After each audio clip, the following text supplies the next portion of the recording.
दोस्तों, यह कहानी एक चरवाहे की ज़िंदगी पर आधारित है जिसका नाम माइकल है। माइकल की उम्र 80 साल हो गई है। माइकल का शरीर बूढ़ा होने लगा है, लेकिन अभी उसकी इच्छाएं बड़ी दृढ़ हैं।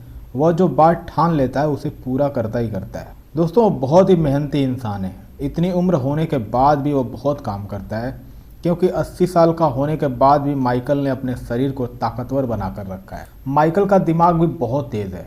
वह इस उम्र में भी एक सम्मानजनक जीवन व्यतीत कर रहा है। माइकल के साथ उसकी पत्नी इजाबेल, जो 60 सालों की है, उसके साथ ही रहती है। माइकल की पत्नी इजाबेल माइकल का सभी कामों में साथ देती है। इन दोनों का एक बेटा भी है और उनके बेटे का नाम है ल्यूक, जिसकी उम्र 18 साल है। दोस्तों, दिन भर माइकल और उसका बेटा ल्यूक भेड़ों को चराते हैं और शाम को अपने घर वापस आते हैं, और आने के बाद भी इनका काम खत्म नहीं होता। जब वे अपने भेड़ों को चरा कर वापस आते हैं तो इसके बाद वे पहले सूप और दूध पीते हैं और फिर से अपने काम पर लग जाते हैं, जैसे कि अपने औजारों पर धार लगाना और अपनी भेड़ों के बाल साफ करना। माइकल और उसका परिवार बहुत मेहनत करते हैं, क्योंकि माइकल का सपना है कि वह एक सीप फोर्ड बनाए। दोस्तों, उनका जीवन बहुत ही सम्मानजनक तरीके से चल रहा है। उनके जिंदगी में दुखों की पहाड़ तो तब आया जब उनका बेटा 18 साल का हो गया। दोस्तों, माइकल का एक भतीजा है जो एक व्यापारी है। एक बार उसे अपने व्यापार में पैसों की जरूरत पड़ी तो उसने माइकल से पैसे मांगे, लेकिन माइकल के पास देने के लिए पैसे नहीं थे, तो उसने किसी और से अपनी गारंटी पर पैसे लेने की इजाज़त दे दी।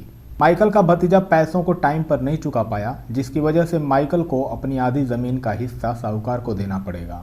तो इस घटना के बाद माइकल बहुत ही दुखी हो जाता है। 2 दिन बाद अपनी पत्नी से कहता है कि मैं इसी जंगल में पला बड़ा हूँ और इस उम्र तक भी यह ज़मीन मेरी ही है। मैं नहीं चाहता कि यह ज़मीन किसी अजनबी के हाथों में चली जाए। अगर ऐसा हुआ तो मरने के बाद भी मैं अपनी कब्र में शांति से नहीं सो पाऊंगा। मेरे ज़िंदगी में अशांति आ चुकी है। मैं इस ज़मीन को बचाना चाहता हूँ। यदि कोई उपाय तुम्हारे दिमाग में है तो तुम बताओ। मैं मेहनत करता हूँ, मैं सूर्य से भी ज़्यादा मेहनत करता हूँ। और उसने एक लाइन बोली, the sun himself scarcely been more diligent than I.